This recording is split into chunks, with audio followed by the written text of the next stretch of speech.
Hoje é o segundo domingo, nós temos aqui o nosso companheiro Sérgio Daimon, do Grupo Espírita Alta de Souza, que vai nos falar sobre os tipos de mediunidade. Então, para ele, as nossas vibrações de paz e harmonia. Sérgio, por favor. Meus queridos amigos, é sempre uma alegria nós estarmos aqui. Prende aí, porque senão vai voar. É sempre uma alegria nós estarmos aqui na casa de Francisco de Paula para podermos conversar sobre doutrina espírita. Antes que nós abordemos o nosso tema inicial, eu fico muito feliz com a frase que foi colocada aqui na programação. Ninguém, pois, se iluda. O estudo de espiritismo é imenso. Tá? Isso e o restante da frase depois vocês acabem de ler. E isso mostra que nós não podemos parar de estudar a doutrina espírita. A cada dia que se passa, nós temos que estudar mais e mais. Por que isso, né? Nós estamos vendo que parece que esse ano enlouqueceu, né? Desde o início do ano, nós estamos tendo uma turbulência muito grande, né?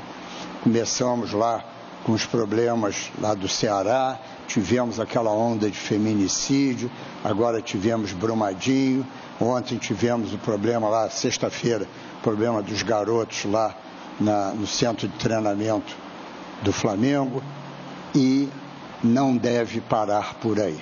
Tá? Então, muitos de nós há de se perguntar, por que isso? Por que tudo isso está acontecendo? Qual a causa disso? Quem são essas pessoas que estão sendo vítimas, entre aspas, de todos esses acontecimentos? Tá? Só pelo estudo da doutrina espírita é que nós conseguiremos entender tudo isso.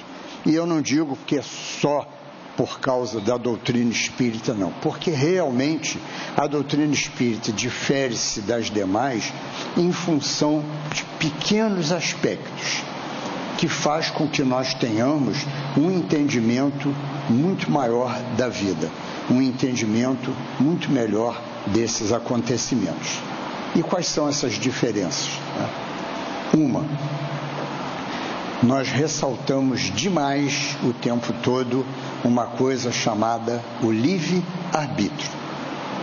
2, outra coisa que nós sempre estamos falando, a lei de ação e reação. E o terceiro e mais importante ingrediente nisso tudo, aquilo que não existe nas outras doutrinas religiosas, a reencarnação. Então, esse trinômio aí, ele é o suficiente para que nós entendamos tudo isso. Quando nós nos tornamos espíritos, né, terminamos toda aquela nossa carreira lá do mineral, vegetal, animal e fomos entrar no reino nominal, Deus fez o quê? Inscreveu nas nossas consciências as suas leis, aquelas leis divinas que nos mostram desde pequenininho o que é certo, o que é errado, o que é bem, o que é mal. Todas essas leis que regem a nossa vida, o universo de um modo geral, todas elas estão escritas na nossa consciência. Nos deu, logo a seguir, o livre-arbítrio, para mostrar que nós somos criações dele, mas não somos marionetes dele, nem robozinho. Por quê? Porque ele nos deu o livre-arbítrio, as suas leis, e disse, agora é com você. Siga em frente pelas suas próprias pernas. Vou te dar tudo o que você precisa para caminhar. Um mundo maravilhoso, todo o amparo espiritual, todas as oportunidades de trabalho, de progresso, de evolução, de desenvolvimento da sua inteligência, mas você vai ter que fazer isso tudo sozinho. Não irei interferir na sua vida. Por isso, ele é infinitamente bom, ou seja, deixou por nossa livre vontade fazer tudo isso. Tá? E aí vejam só, né? Eu moro ali na Barão de Mesquita, na altura do Supermercado Mundial. Saí dali, peguei Major Ávila, Conde Bonfim, dobrei aqui, cheguei aqui. Eu poderia ter vindo pelo Almirante Crocker e subia para cá. Eu podia pegar o metrô, saltar lá em São Francisco Xavier, vir andando de lá para cá, né? Eu poderia ter subido a Carlos Vasconcelos, descido lá pela Rua dos Araújos e chegaria aqui. Poderia parecer coisa de doido, né? Fazer todos esses itinerários, mas eu poderia fazer. São os meios que eu tenho para chegar até aqui. A mesma coisa nós fizemos ao longo de todas essas reencarnações nossas. Quantas vezes nós fizemos um caminho curto e quantas vezes nós fizemos um caminho longo? Quantos caminhos foram? Porque Deus, quando nos deu o livre-arbítrio e as suas leis, Ele disse para mim, ó, você tem que chegar lá, na perfeição relativa. Como você vai chegar lá, é problema seu. Siga pelas suas próprias pernas. Então, eu posso ir por aqui, achei muito bonito aquele caminho, fui, me perdi, me distraí naquele caminho. Tá? Eu vi um outro caminho, mas achei que era mais interessante eu ir pulando os muros por dentro da casa dos outros para chegar aqui também. Então, vejam, isso é a nossa vida. E ao longo dessas caminhadas, nós fomos desenvolvendo a nossa inteligência, fomos adquirindo conhecimento, mas ao mesmo tempo também fomos adquirindo pequenos erros nessa jornada toda. A gente cita até um exemplo muito fácil de nós entendermos, né? Quando nós saímos das árvores e fomos andar, lá ainda como Homo sapiens, né? O que aconteceu? Eu era caçador, né? E um dia eu descobri que se eu jogasse uma sementinha lá na terra, eu poderia produzir e depois colher, né?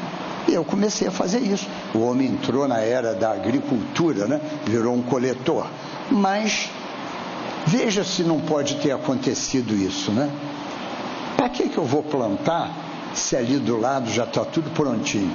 É só ir lá apanhar, né? Não era mais fácil eu ir lá apanhar? Já está pronto ali, né? O meu vizinho foi mais rápido do que eu, já está pronto. Olha só, a inveja, a cobiça, as pequeninas coisas que nós fomos desenvolvendo. E esses erros todos, eles vão se acumulando. Só que um dia, né?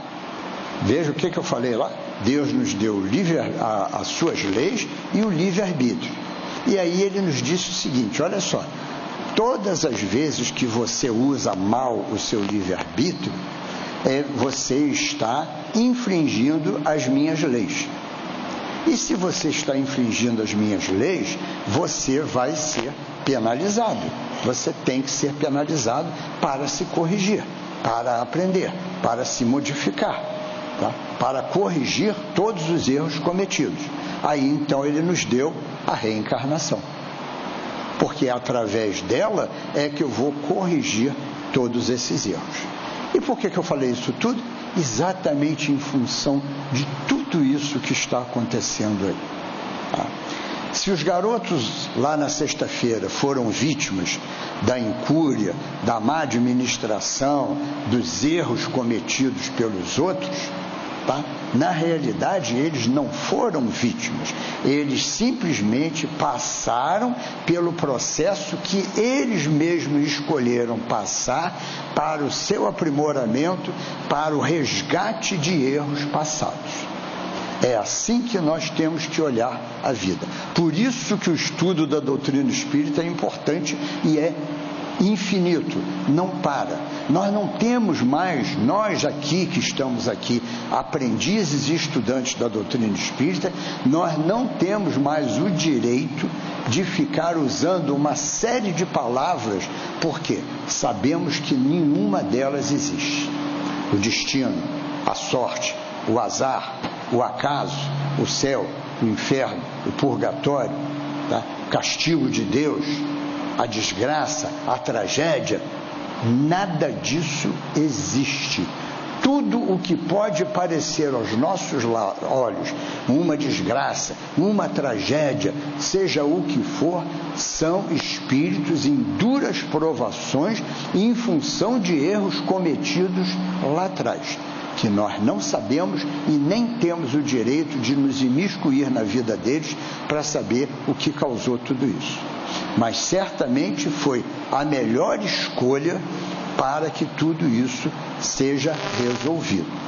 Então, se a nossa vida é dura, se a nossa vida é difícil, se a nossa vida é daquela que o ano inteiro estou lá suando para conseguir um dinheirinho para comprar uma televisão nova, ou para conseguir fazer uma coisa, ou porque a minha vida é ali contadinha muito, e eu não sou de gastar, não tenho cartão de crédito nem nada, mas a minha vida é muito difícil ali, ganhar alguma coisa para mim é difícil.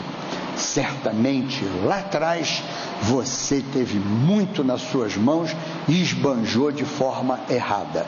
E agora então você volta passando a dureza de conquistar o dinheiro para valorizar aquilo que um dia você desprezou lá atrás. Essa é a mecânica, é a lei de ação e reação. Então, os feminicídios, quem são essas duplas? Tá? Espíritos que retornaram para aprender a se amarem, para aprender a resgatar já erros do passado, ou seja, a amar ao próximo como a si mesmo. Mas, infelizmente, faliram, erraram novamente. Então, não podemos fazer nada, porque Jesus foi bem claro para todos nós, né? Vai e não peques mais, para que algo de pior não te aconteça.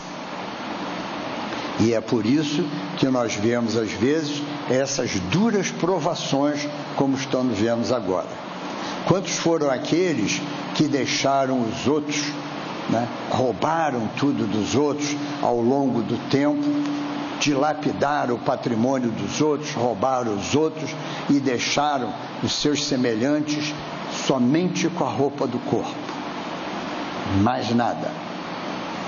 Quem são aqueles agora que uma barragem ou uma tempestade leva tudo de roldão e eles ficam somente com a roupa do corpo? Olha aí o efeito daquilo que eu causei lá atrás. Então, esse é o estudo da doutrina espírita. É para isso que nós estamos aqui, para estudar, né? Na nossa página inicial, ela é bem clara para nós, né? O que tendes, é o que diz a nossa página, né? E é exatamente a pergunta que Jesus nos faz. O que tendes? Eu não sei nada de doutrina espírita, eu não conheço nada, e não sei o quê. Conhece sim. Quantas vezes você já esteve aqui? Quantas vezes você já assistiu uma reunião? Está tudo gravado na sua consciência. Está tudo gravado lá. Você, espírito, grava tudo. Você, encarnado, esquece tudo, aparentemente. Mas você, espírito encarnado, tem tudo registrado. Daqui a 200 anos, se vocês olharem para trás dentro da sua memória, vão ver tudo isso que nós estamos conversando aqui nos mínimos detalhes. E aí, por isso nós vamos estudar a mediunidade. Os bons espíritos, porque o que tendes, o que eu tenho é o suficiente. O que eu tenho é o suficiente. Para quê? Para ajudar ao meu semelhante. Então, tudo o que eu tenho... O que foi? Não, porque deu uma buzinada aqui. Tudo o que eu tenho hoje... Vai começar ali. Agora acabou. Tá ouvindo aí? Não. Agora desligou de vez. Não. Está desligado. Não, agora está ligado, mas... Problema dos microfones aí. Foi? Aí atrás está dando para ouvir? Tá. Então, Jesus pergunta para nós, o que tendes? O que nós temos é o que basta, né? O exemplo aqui, 7 pães e alimentou mais de 4.000. Então, se nós já temos um pãozinho, que é o pouco que nós já recebemos aqui, ou o pouco que nós temos, ele é o suficiente para que todos nós possamos ajudar aos nossos semelhantes. Porque essa visão que a doutrina nos dá da vida é a visão mais importante para que nós possamos levar o quê? A pacificação para os nossos irmãos no mundo lá fora. Aqui estamos aprendendo essa visão da vida, que não é castigo, que não é destino, que não é azar, que não é nada disso. Aprendemos que é uma lei natural que está dando prosseguimento à nossa evolução, à nossa caminhada nesse mundo aí durante essa jornada. Mas lá fora ninguém sabe disso. Quantos são aqueles desesperançados? Quantas vezes a gente ouve, Deus tem que acabar com esse mundo, isso aqui é uma miséria, e não sei o quê. Aí começam a acreditar em calendário maia, data limite, e não sei mais o quê, quando nada disso existe. Nós não podemos deixar que essas coisas se propaguem. Não podemos deixar que os nossos irmãos no mundo lá fora entrem na fase do desânimo, na fase da depressão, em função de tudo isso, de violência, de todos esses acontecimentos. É nosso trabalho levar o nosso pão para multiplicar entre eles. Não esqueçamos que a doutrina espírita nos ensina o quê? Quando nos propomos a trabalhar no bem, imediatamente o mundo espiritual se coloca à nossa volta para nos ajudar. Então, sempre que queremos nos colocar no trabalho do bem, falar alguma coisa para os outros, faça uma oraçãozinha muito pequenininha e pronto, um bom espírito estará lá. Como estamos vinculados a essa casa, todos os tarefeiros de Francisco de Paula imediatamente ouvirão o seu pedido e estarão do nosso lado. E ao estar do nosso lado, ele vai procurar no nosso acervo mental aquilo que eu já recolhi aqui e vai utilizar para que nós possamos levar a palavra amiga para o nosso semelhante. E certamente todos vão se assustar quando de repente... Como é que eu me lembrei disso? Olha, eu já li esse livro há tanto tempo, como é que eu fui me lembrar agora desse livro? Como é que essas coisas apareceram aqui para mim? É o trabalho dos nossos amigos espirituais, tirando aquilo que você já tem, o seu pãozinho aqui, para multiplicar perante os nossos semelhantes. Essa é a nossa tarefa. É desse jeito que nós vamos fazer as coisas. Tudo isso para entender um pequeno detalhe. Como é que essa coisa se processa? Como tudo isso se processa? Como esses espíritos, eles atuam sobre nós? De que maneira eles vão fazer isso? Tá aí, ó. Vamos começar exatamente por ela, a coisa mais importante da mediunidade, que é a glândula epífise ou pineal. Aliás, conserva ascendência em todo o sistema endócrino. Age como uma espécie de supervisora em relação às outras glândulas e influi sobre o corpo, variando o grau de reação aos raios de luz. Isso é, controla a sensibilidade da cor à luz. Regula a cor da pele, fazendo variar o grau de reação aos raios luminosos. Isso é, controla a ação da luz sobre o pigmento da pele. Evita na criança o desenvolvimento sexual prematuro, promovendo uma puberdade normal. A pineal também contribui para o desenvolvimento normal, físico e mental das células cerebrais e das células dos órgãos de reprodução. Apesar de um grande número de substâncias neurotransmissoras, tipo dopamina, octopamina, serotonina e outras, podem ser extraídas da pineal.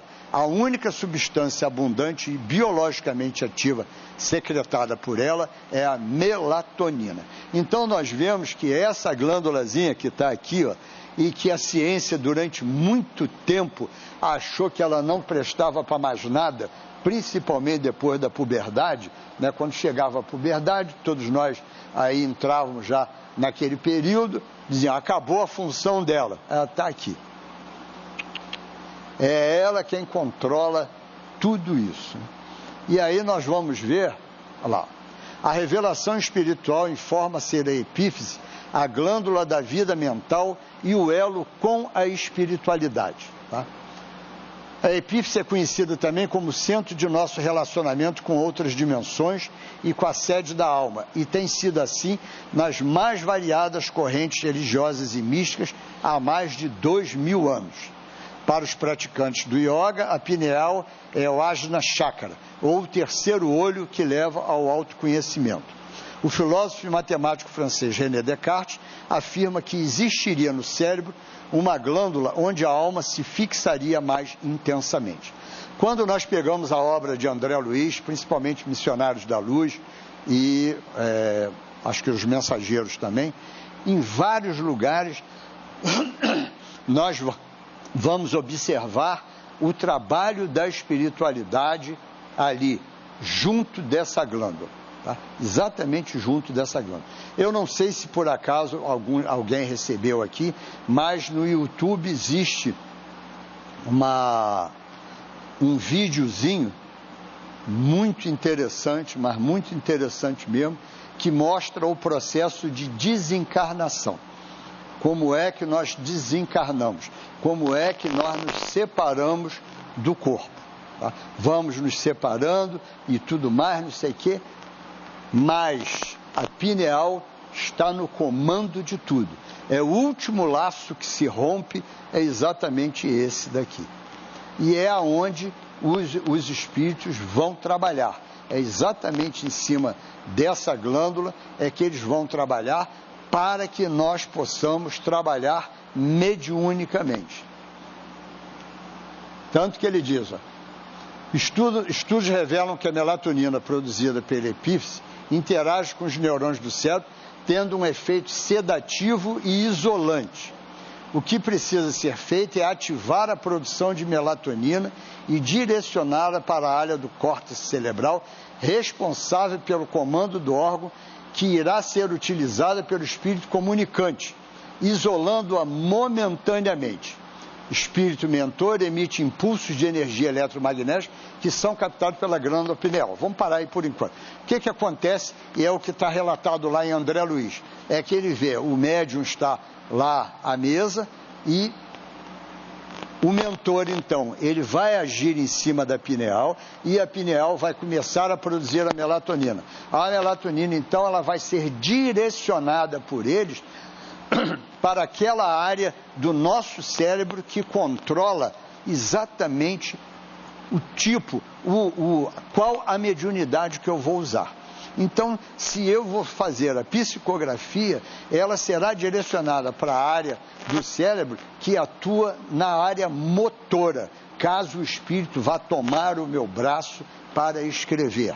Tá? Se é na fala, se é a psicofonia, ele vai direcionar tudo isso. Então vejam a importância dessa glândula para todos nós, porque é através dela que ele vai fazer, o mentor, o nosso mentor vai fazer esse direcionamento para que o espírito comunicante possa ter uma facilidade, porque nós somos senhores de nós mesmos, nós somos senhores do nosso corpo. Então, é muito difícil o espírito tentar se comunicar sem que haja um tipo de preparo, um amortecimento nessa área, para que possa ele se conectar e fazer o uso da psicofonia, por exemplo, com mais facilidade, porque senão eu sempre terei um bloqueio, porque o espírito só fala o que eu quero, ele só escreve o que eu quero, você é o dono do seu corpo, sempre, tá? Então, o espírito passa através do seu perispírito, vai passar através das tomadas necessárias, embora esteja amortecido, mas você ainda comanda o seu corpo. Você é o responsável por tudo.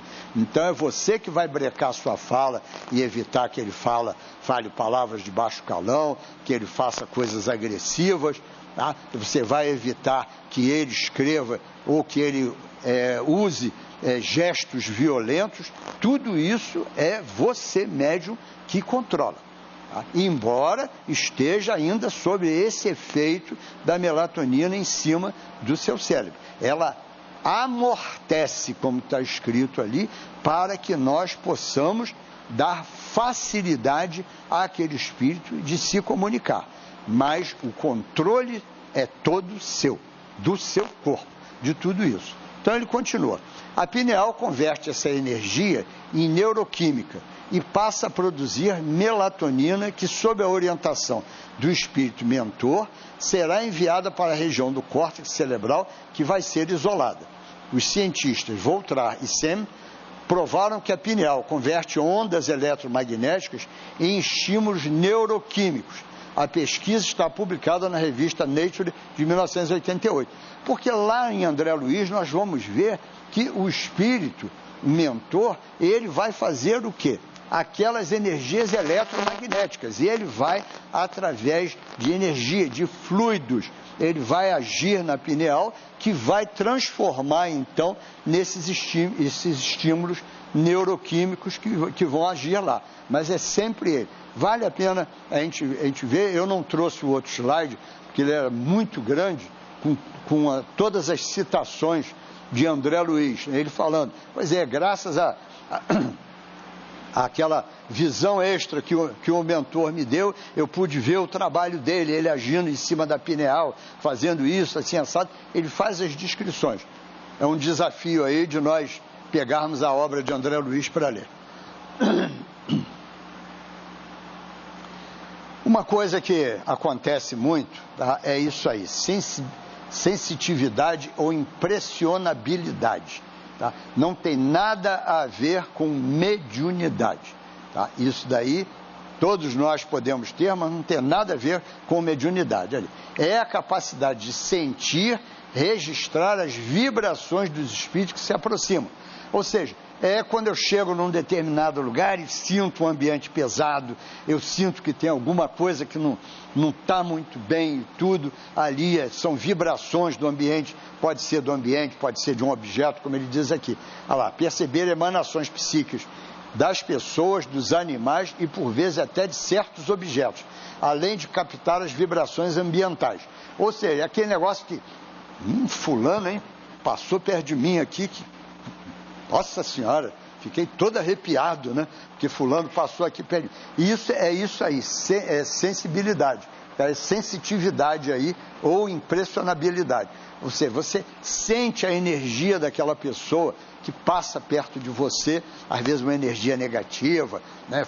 Principalmente as pessoas muito pessimistas, muito negativas, é muito comum acontecer isso. Você vai, às vezes, em determinadas casas, dessas pessoas que vivem para baixo, aí você diz, nossa senhora, que lugar horroroso, aquela casa é um baixo astral, né? Coisa esquisita aquilo ali. É exatamente isso. Não tem nada a ver com mediunidade. Todos nós podemos sentir isso daí. Às vezes até muito forte. Dá para perceber mesmo isso. De um ambiente, de um encarnado ou até da presença de espíritos naquele ambiente. É exatamente isso que acontece, por exemplo, quando nós entramos numa delegacia, quando você vai visitar alguém num presídio, quando você vai numa casa de saúde de doentes mentais, você entra, você capta aquela energia daquele ambiente ali. É isso daí, tá, que Kardec classifica para nós dessa forma. Então, é uma sensibilidade que nós temos de captar essas coisas todas.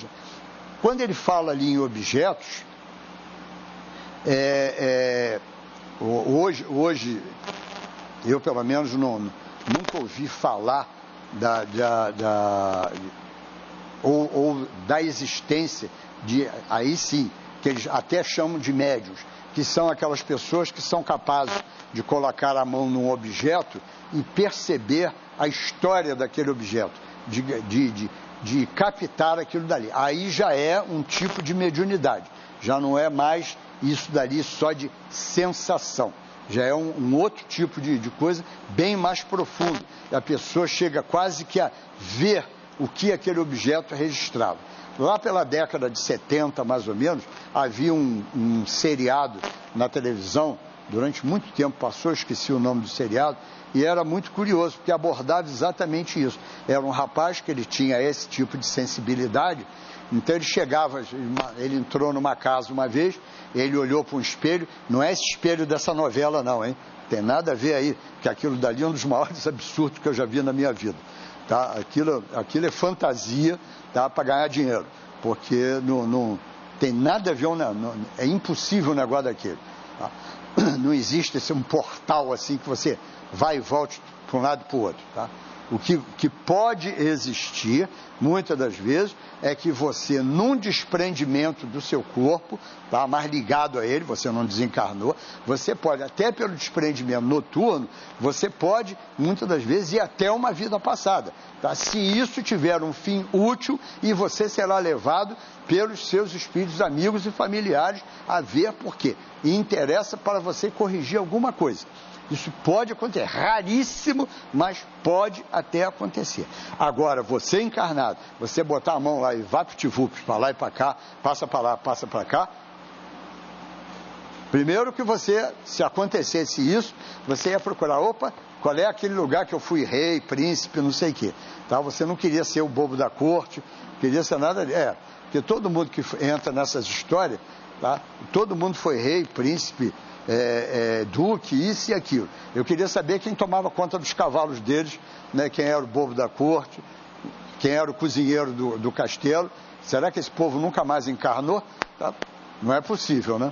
Então, esse seriado mostrava isso, né? Ele uma vez, olhando para o espelho, e ele viu dentro do espelho o reflexo de tudo que havia se passado dentro daquela sala. Era uma historinha de detetive e que usava esse tipo de fenômeno, né, de pegar num objeto e ver, e aí desvendava o mistério, o crime, aquela coisa toda. Tinha um monte de fantasia também, mas mostrava alguma coisa de realidade. Então vamos lá, né?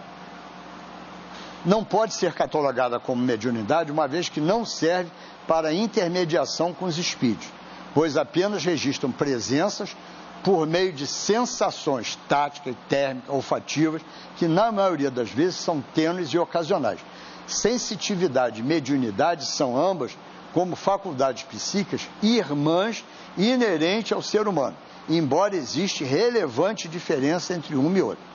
A sensitividade é a faculdade rudimentar e indispensável ao desenvolvimento de todas as outras. Ou seja, essa sensitividade é que talvez lá no futuro, não nessa existência, ou às vezes em outra, é que vai dar o desenvolvimento no futuro da mediunidade. Tá? Assim como foi dentro da nossa evolução, principalmente no reino animal, quando nós fomos adquirindo uma série de coisas que estão gravadas, de automatismos que estão gravadas no nosso perispírito e que hoje nos auxiliam. Tá? Isso são desenvolvimentos gradativos, assim como nossos próprios sentimentos. Né? Dentro do reino animal, nós desenvolvemos o sentimento de família, começamos os rudimentos, o sentimento de família, os sentimentos de maternidade, né, de cuidar da prole, aquela coisa toda. Isso tudo foi sendo desenvolvido. O sentimento grupal, né, que se vê aí, muitas das vezes aí nos arrastões. Vê se não parece exatamente aqueles bandos que se unem, né, no reino animal para atacar uma presa. Isso ainda talvez é um resquício lá da animalidade e dos erros cometidos aí ao longo das encarnações todas e que ainda continuam se refletindo. O nosso instinto de sobrevivência, né, aqueles instintos que nós temos de botar uma mão no lugar que está dando choque, que está quente e tirar imediatamente, e essas coisas todas nós fomos desenvolvendo. Essa sensibilidade, tá, tem pessoas, eu não sinto nada, não vejo nada, não ouço nada, não me arrepio com nada, e tem gente que é assim. Mas tem gente que não, que passa por isso. Ou seja, já começou esse desenvolvimento dessa sensibilidade.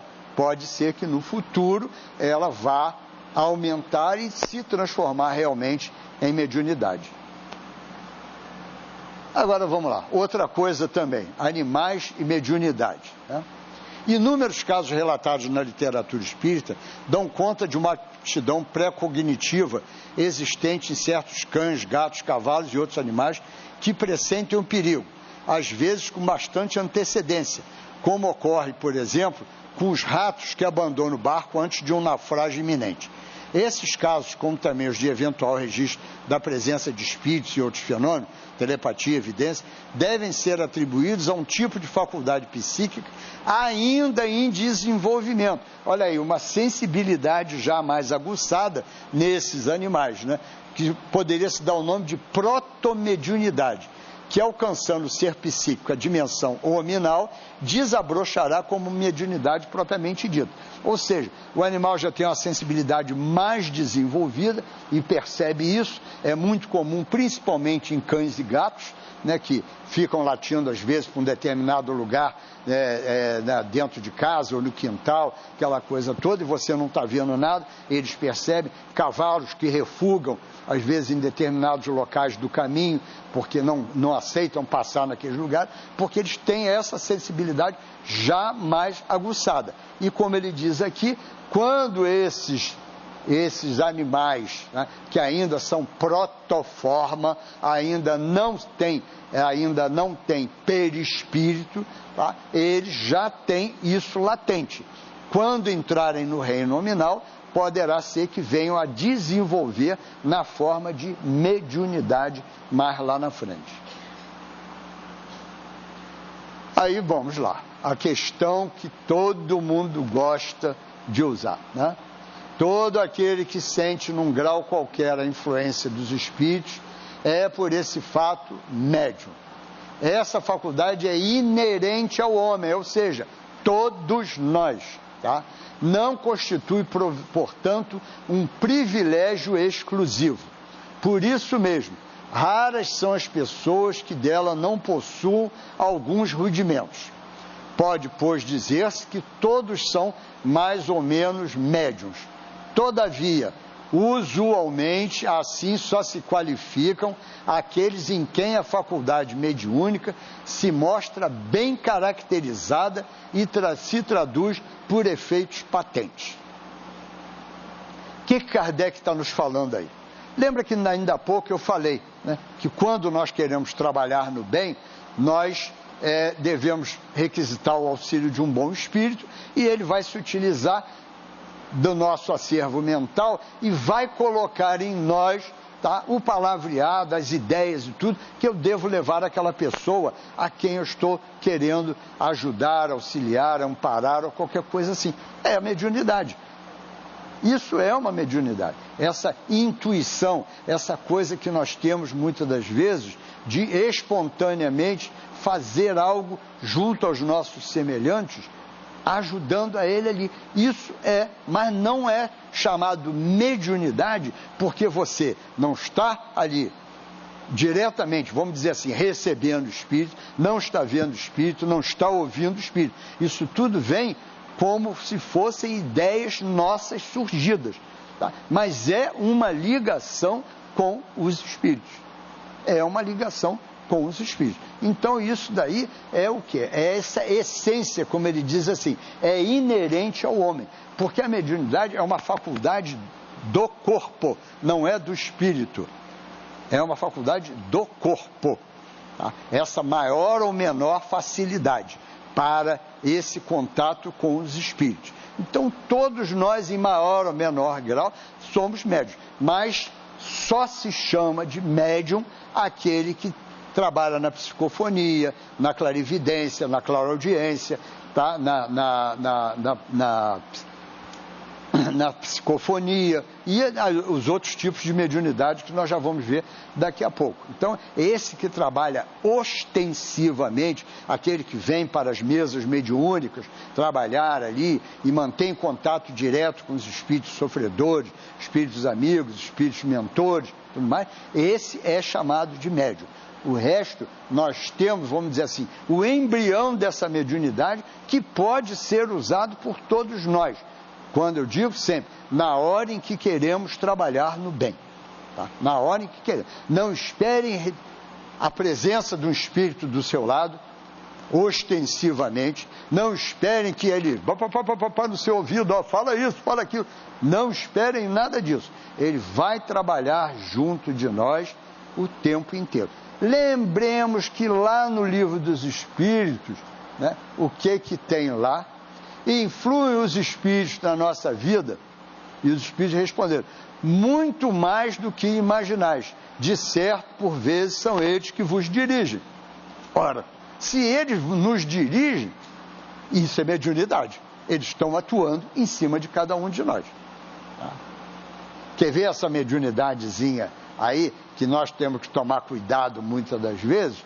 É quando nós estamos numa fila de algum lugar, mercado, banco, seja lá onde for, tá? E somos provocados por alguma coisa e nos irritamos. Ah, tá assim, ó. O que Paulo dizia? Existe uma nuvem de testemunhas à nossa volta, né? E quando você se irrita, olha, tem sempre um plantonista ali do lado, doido para botar fogo na fogueira. Tá? E ele vai usar exatamente isso, vai tentar influenciar você através desse contato muito mais do que nós imaginamos. Então veja, uma coisa responde à outra. Tá aí.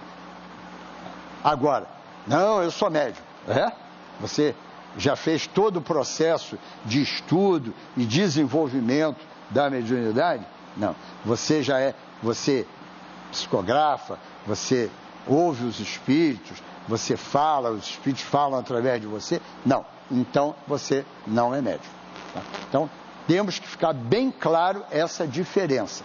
Todos nós somos suscetíveis de sermos influenciados por bons e maus espíritos. Vai depender pura e simplesmente do nosso proceder mental. Pura e simplesmente do nosso proceder mental. É isso daí. Por quê? Por causa disso aí, ó, em maior ou menor grau, nós temos essa facilidade para a comunicação. Mediunidade é a natural aptidão para intermediar os espíritos. É, pois, uma faculdade inerente a todo ser humano. O ser humano é um ser mediúnico, encarnado ou desencarnado. Tá? Embora a mediunidade seja principalmente considerada como envolvendo desencarnados e encarnados, importante é lembrar que ela também ocorre no mundo espiritual, entre espíritos desencarnados, e ainda que raramente entre os próprios espíritos encarnados. Tá? O que ele quis dizer com isso daí? Tá? Mediunidade no mundo espiritual. 2 exemplos aqui. Tá? Quem viu o filme Nosso Lar, ou quem leu o livro Nosso Lar, ouviu muito bem falar de um personagem chamado Ministra Veneranda. Né? Aquela lá de Nosso Lar, que naquela época de André Luiz, ela tinha 1 milhão de horas trabalhadas no bem, tá? E era, além do governador, a única habitante de Nosso Lar que tinha visto Jesus face a face. Então vejam o grau de elevação dela.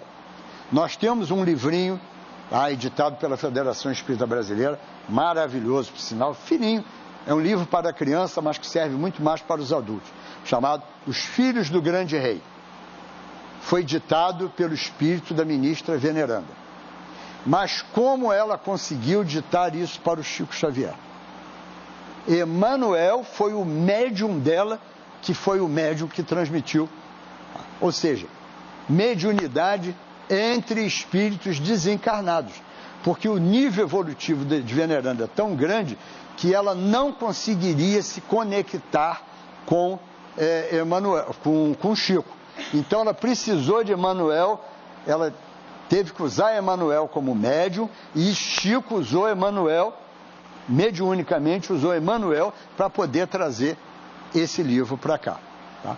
Nos últimos livros de Manuel Filomeno de Miranda, Transição Planetária e Alvorecer de uma Nova Era, tá?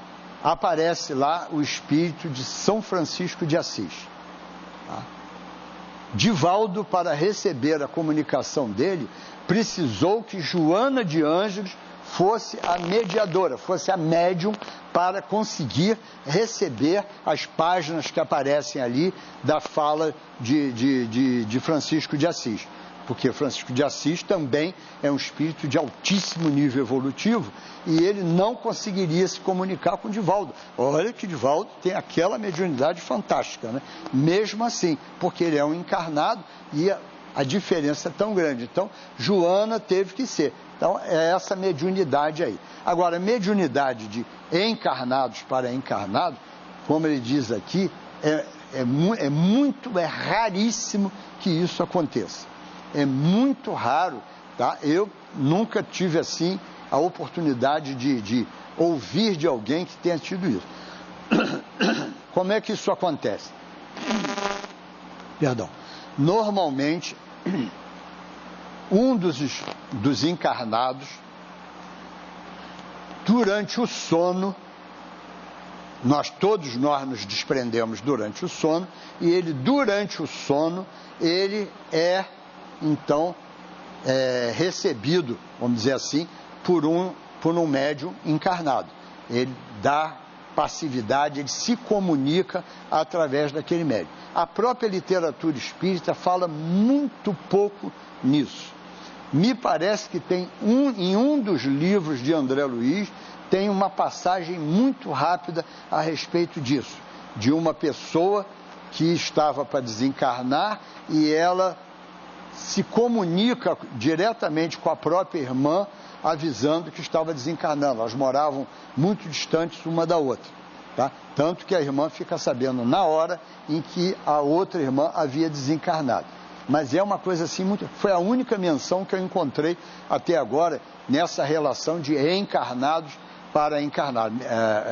A mediunidade, né? O atendimento mediúnico, vamos dizer assim. Mas, não... Vamos lá. Kardec, em um livro dos médiuns, apresenta as espécies de mediunidade comuns a todos os gêneros. Isso pode acontecer entre médiuns de efeitos físicos e médiuns de efeitos intelectuais, né? Médiuns sensitivos, pessoas suscetíveis de sentir a presença dos espíritos por uma impressão geral ou local.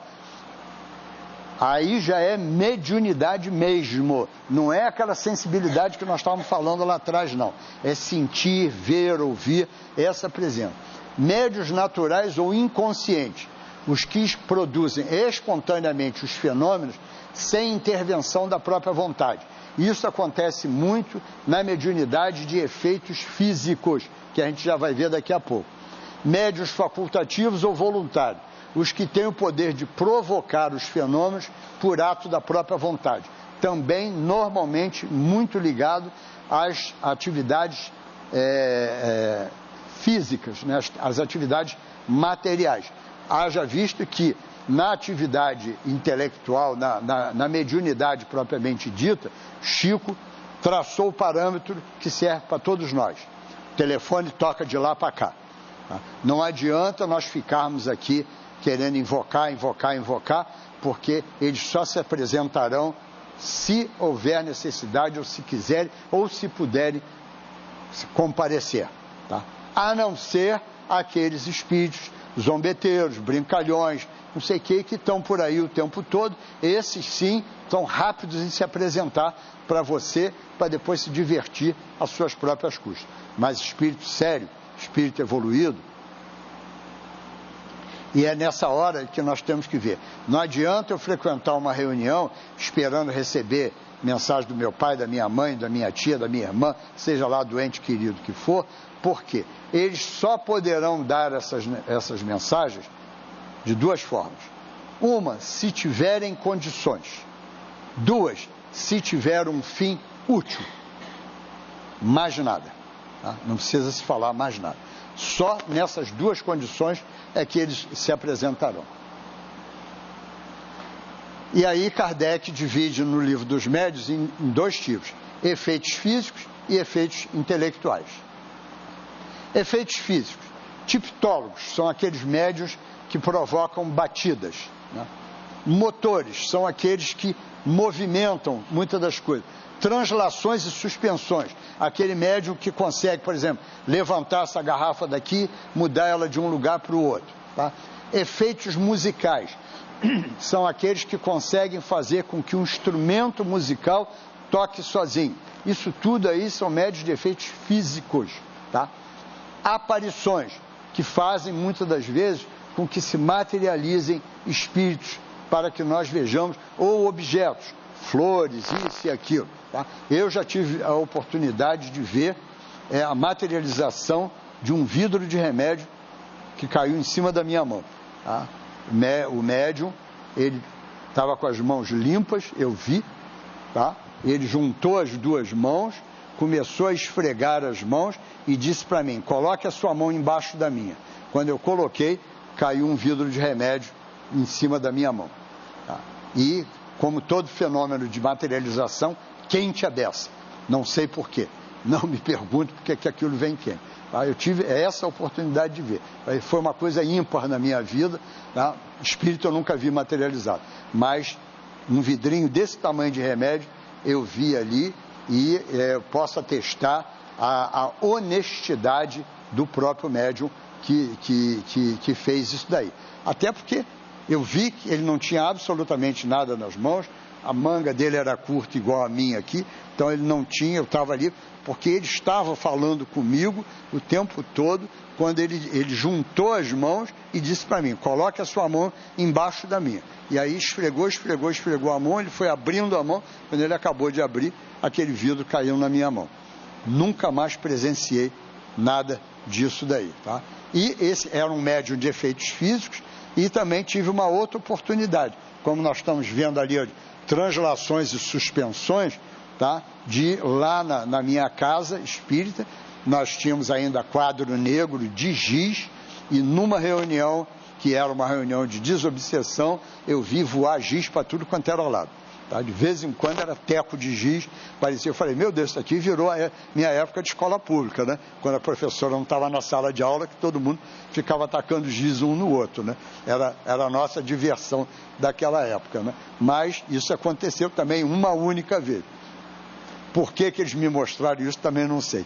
Tá? Talvez seja até para dar como exemplo mais tarde, né? Porque isso já foi há 30 anos atrás que eu vi tudo isso, né? Médio de transporte são aqueles que fazem transporte de objetos, por exemplo, de dentro daqui para o lado de fora ou de fora para o lado de dentro. Trazem objetos lá de fora para aqui dentro, através de materialização. O efeito, talvez, desse remédio aí. Ele já devia existir em algum lugar e ele foi desmaterializado lá e materializado. Foi um fenômeno de materialização junto com um fenômeno de transporte, né? Noturnos. Eu achei muito curioso Kardec falar nesses médios noturnos. Noturnos são médios que só conseguem trabalhar, só conseguem fazer esses efeitos durante a noite. E tem até uma razão de ser. Lembra que lá no início a gente não falou da melatonina? Não é a melatonina que leva a gente para dormir, né? Tem gente que não dorme, compra melatonina, né?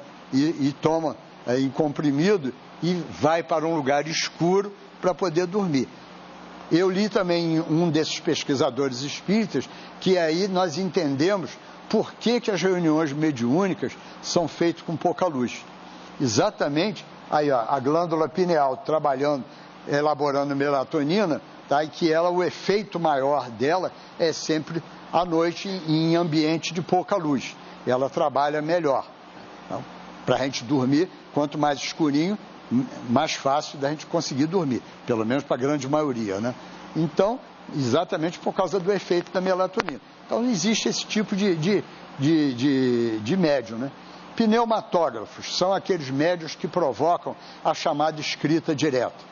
Quem olhar lá no Velho Testamento, o livro de Daniel, vai olhar lá e vai ver, né, que ele vê uma mão que dentro do templo aparece e escreve 3 palavras lá dentro do templo, né? Não vou dizer as palavras, nem vou dizer onde é que está, procurem lá e vejam, tá? Aquilo é um médium pneumatógrafo. E o maior exemplo de pneumatografia foi quem? Moisés, com os 10 mandamentos. Moisés era um médium, tá? Médium de efeitos físicos, né? A gente vê lá perante o faraó lá quanta coisa ele fez. Ele era um tremendo médium de efeitos físicos, né? E os 10 mandamentos foram escritos por onde, né? Por aquela luzinha que via e gravava tudo dali. Aquilo ali é a chamada pneumatografia, tá? Que acontece raramente em algumas reuniões mediúnicas, quando você coloca uma pilha de papel em branco para os médiuns psicografarem e aparece lá no meio uma página escrita. Tá? É muito difícil isso acontecer, porque os médiuns de efeitos físicos, aos poucos, eles estão começando a desaparecer, porque hoje o fenômeno está dando lugar muito mais ao estudo, e ao estudo moral da doutrina, que é muito mais importante hoje do que o fenômeno. Então, por isso, essas mediunidades, de um modo geral, elas estão desaparecendo. Os curadores, não. Nós temos aí os chamados médiuns de cura. Na realidade, não, é até um nome um pouco errado, esse médium de cura, passe de cura, que se fala. Não, são médiuns de tratamento, passe de tratamento. Por quê? Ninguém obtém a cura através de um passe, através de um tratamento.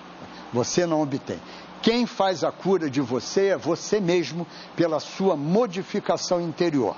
É você que se modifica, você que se melhora, o tratamento, através do passe, através da água fluidificada, através da irradiação, através de várias casas espíritas que fazem tratamento, cirurgias, isso e aquilo, está tudo aí, dentro dos médiuns curadores. Isso tudo aí são coadjuvantes, ou seja, complemento da medicina humana, que não pode, em hipótese alguma, ser abandonada. Nós temos que fazer. Se for num lugar, olha, deixa tudo que você está tomando de remédio para lá e trata aqui, foge desse lugar. Foge desse lugar porque está faltando estudo, está faltando entendimento das coisas. Tá? Os espíritos são bem claros.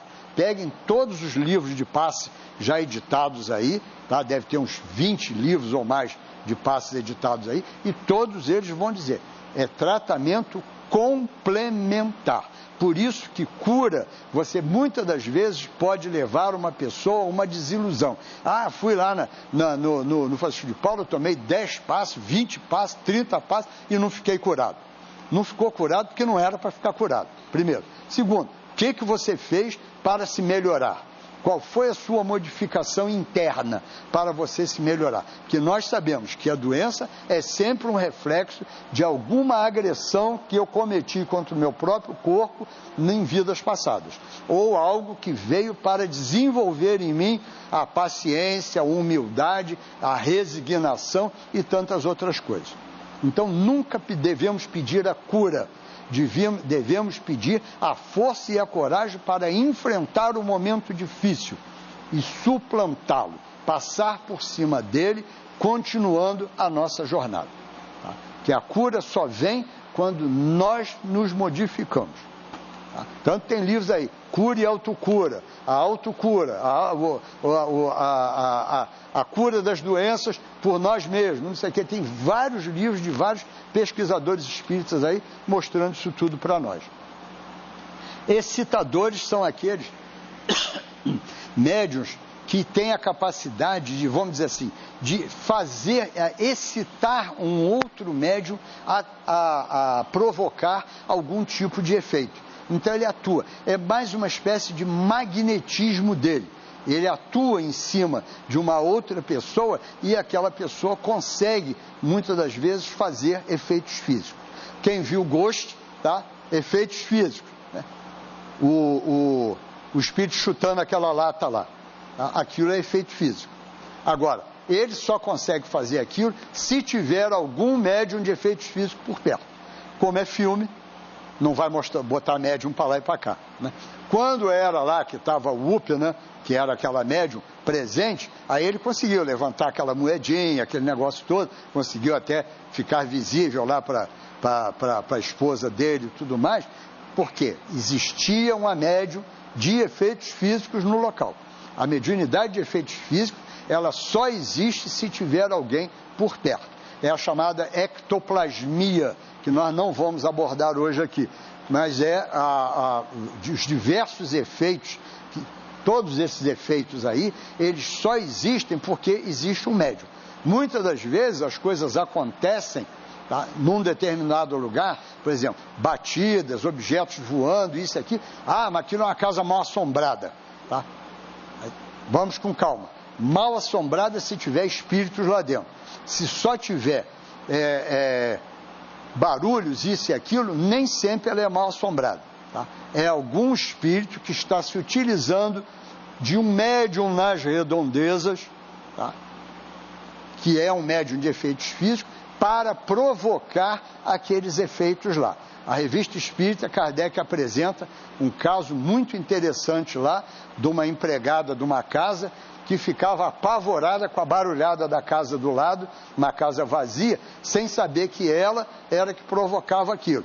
E o espírito que fazia isso se divertia às custas do pavor dela com aquela barulhada toda. Ele se divertia, mas utilizava exatamente o fluido dela para poder fazer tudo aquilo lá. Médios de efeitos intelectuais. Audientes são aqueles que ouvem os espíritos. E os audientes nós podemos dividir em duas classes.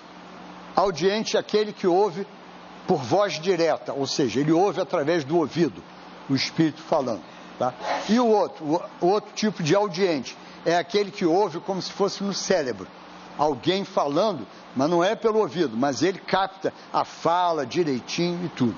Isso são os chamados médios audientes, que ouvem os espíritos. Né?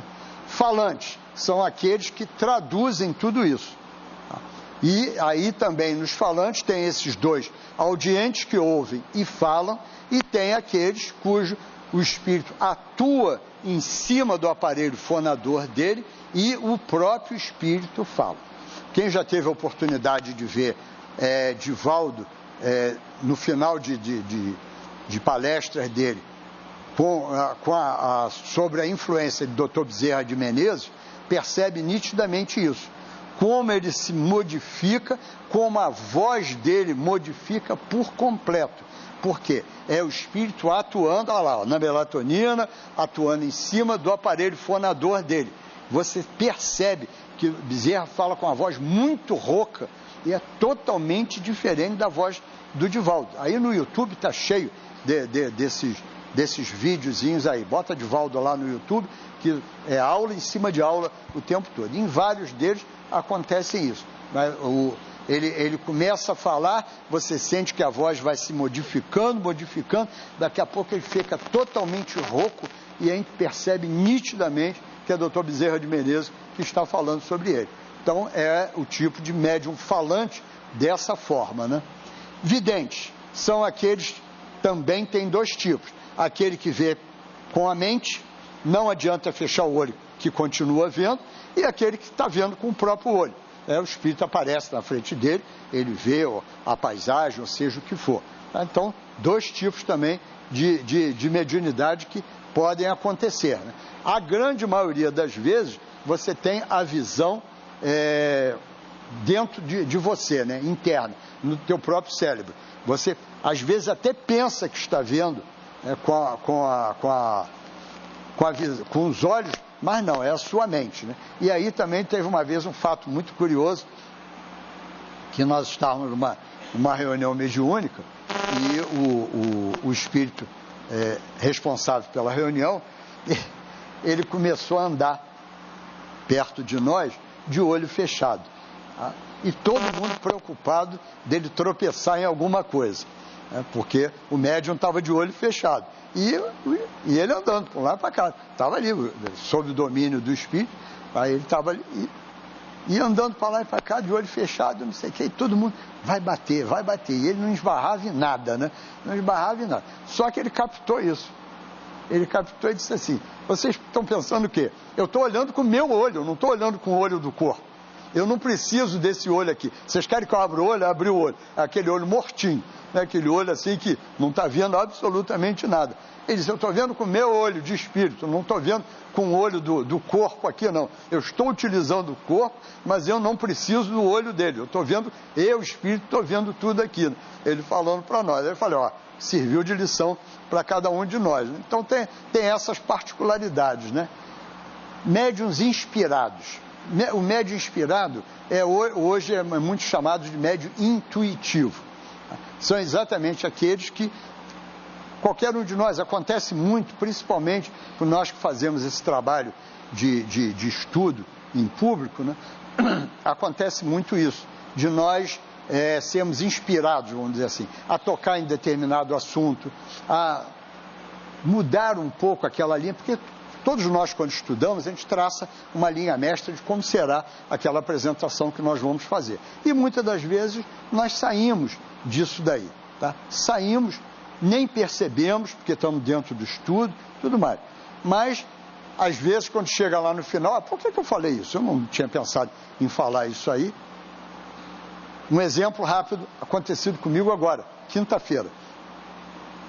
Eu estava fazendo um estudo lá no CEOI, na Taquara, quando, dentro do estudo, sobre as dificuldades de um espírito que reencarna em relação às provas do passado, tá? Que você, às vezes, sofre para conseguir determinadas coisas e em função de erros cometidos lá atrás. E citei um padre que eu conheci lá em Magalhães Baixo, através de uma outra instituição, nós fomos levar lá uma doação para ele, e ele comandava uma instituição de caridade, um orfanato, né? E comecei a falar das dificuldades daquele padre, porque ele tinha 120 crianças ali dentro, e ele tinha que cuidar daquilo tudo, e passava quase que fome. Ele só subsistia porque todos os centros espíritas, Rotary, Lions, Maçonaria, Banqueiro de Bicho, todo mundo ajudava, fazia almoços lá de confraternização para angariar dinheiro.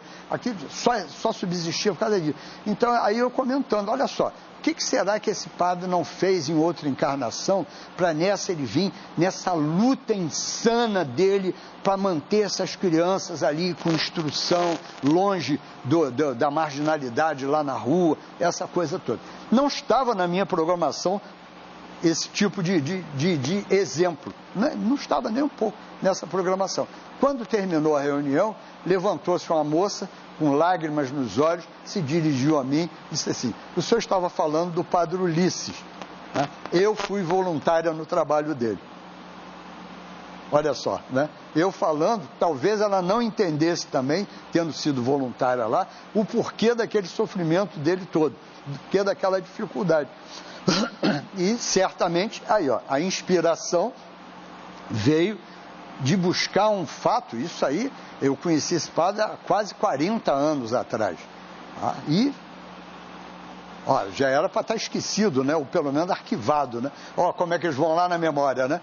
Tinha alguém ali que precisava, talvez, ouvir uma referência a ele. Tá? Então, isso aqui é a inspiração. É o que acontece conosco quando a gente vai trabalhar no bem, vai levar a palavra amiga, principalmente nos momentos de dificuldade das pessoas. É isso daí, é essa inspiração aí que vem através dos bons espíritos, né?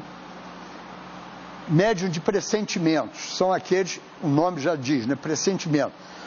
São aqueles que pressentem algo que vai acontecer. Tá? Esse pressentimento, normalmente, ele é um pouco difuso, ele não é muito fácil de se perceber. Tá? Por quê? Porque pressentimento é pressentir algo, é sentir que algo vai acontecer, mas ele nem sempre aparece muito claro para todos nós, na grande maioria das vezes, porque nós temos um detalhezinho que eu falei lá atrás também, chamado o livre-arbítrio, que pode modificar uma situação da hora para outra, né? Pode modificar tudo.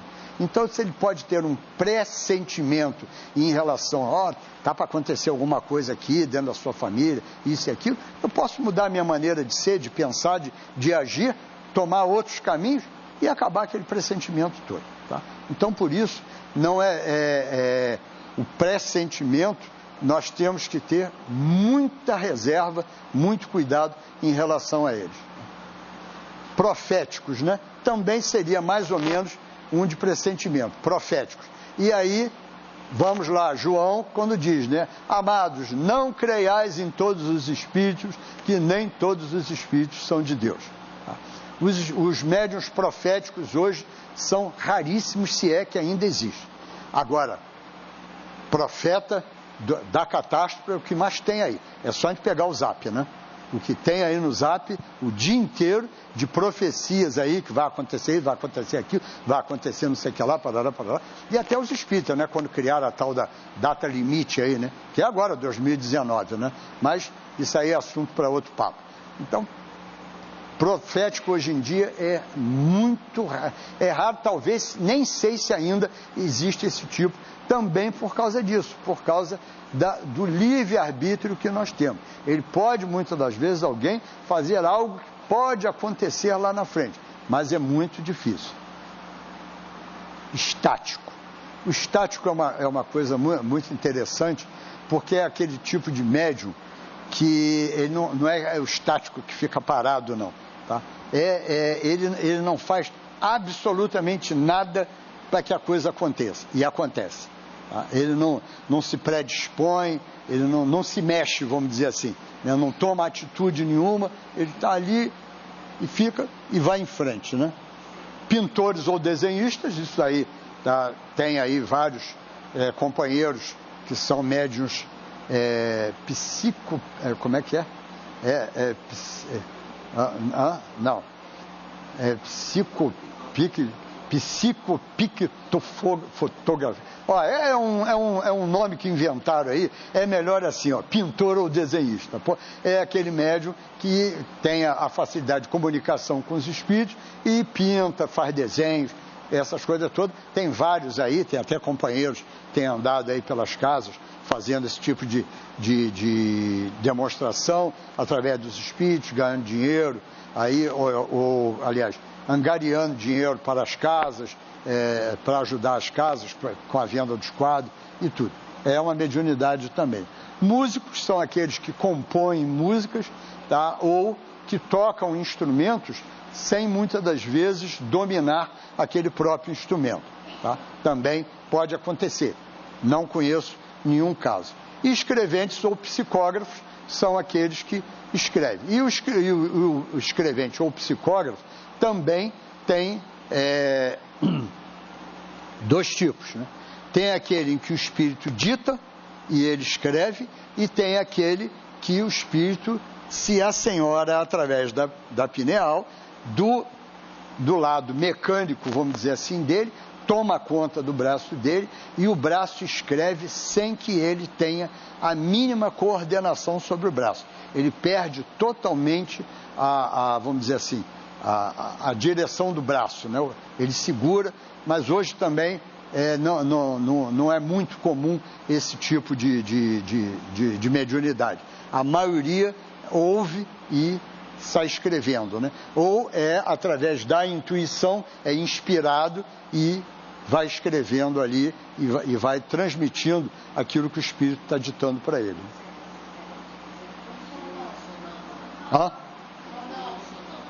Olhei?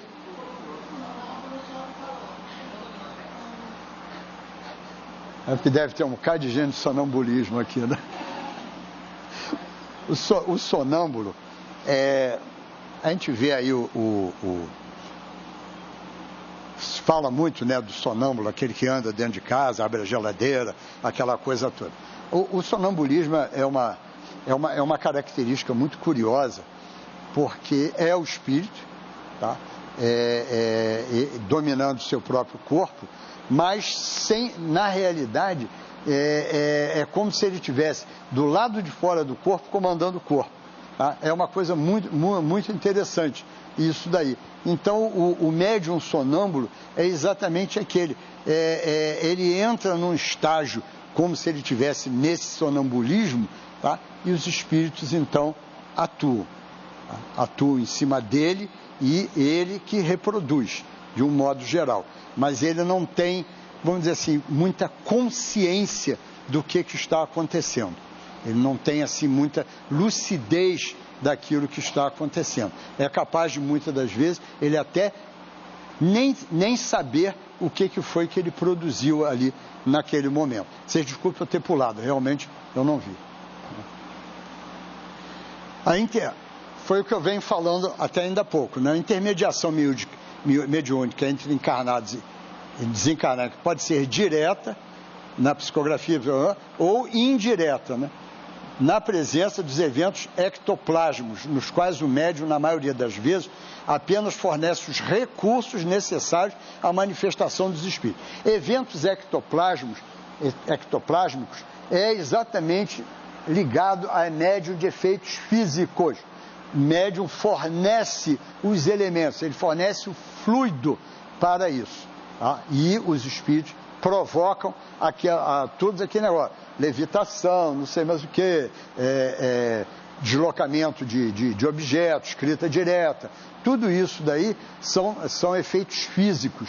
E os médiuns entram nisso daí fornecendo fluido. Ele só fornece o fluido para que aquilo aconteça. Todas essas variedades de médiuns apresentam uma infinidade de graus em sua intensidade.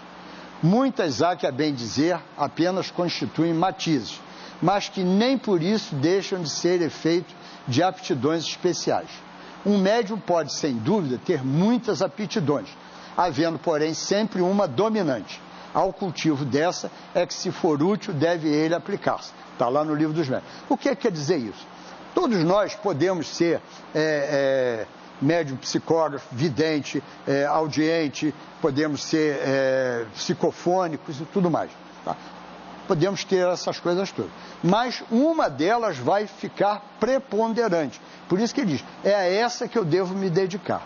Não adianta, se a minha mediunidade mais ostensiva é falar, os espíritos falarem por mim, não adianta eu ficar forçando uma barra de querer ser vidente.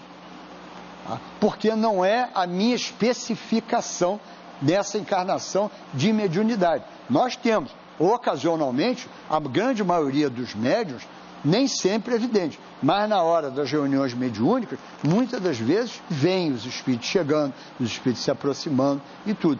Porque não é aquela predominante. Se você é aquele médium que predomina a clarividência, procure desenvolvê-la mais do que as outras.